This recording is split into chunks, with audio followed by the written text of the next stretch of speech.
I want to introduce some family members, and a whole group are here from Washington, from Connecticut, and they want to say a couple of things about their dad. So let's begin with the next generation, the younger generation of Scovilles. So Tom Scoville, come on up, and please welcome Pete Scoville's son, Tom.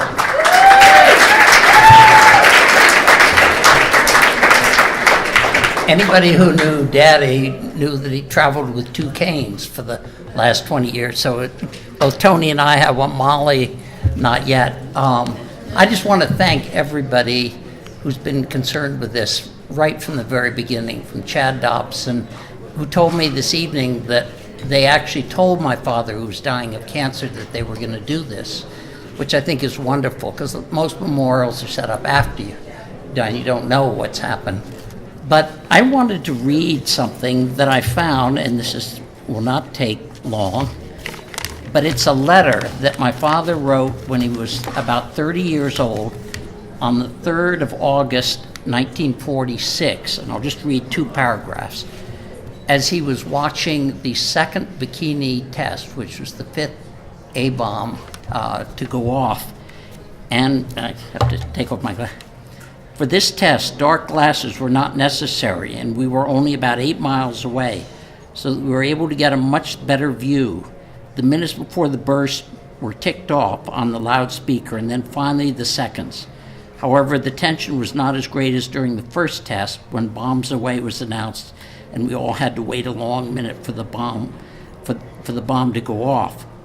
Exactly on the second, the explosion broke the surface of the bay where it was, the atoll. broke the surface, and this was followed by a luminescent cloud which spread out a hemisphere over wide distances.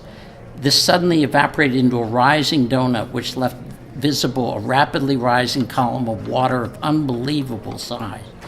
It was just like a tremendous spout with extremely even edges. This gave one the greatest impression of the amount of energy involved. This water spout was followed by an expanding cloud or wave, which went out and covered most of the ships and blotted out everything from view for about 10 minutes. When it had all cleared away, the battleship Arkansas was nowhere to be seen, and the Saratoga had quite a list. And then at the end of the letter, which really is sort of prescient,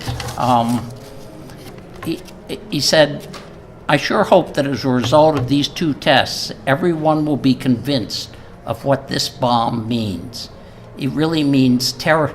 It is really terrifying when one considers that the next time they would be used on a large scale.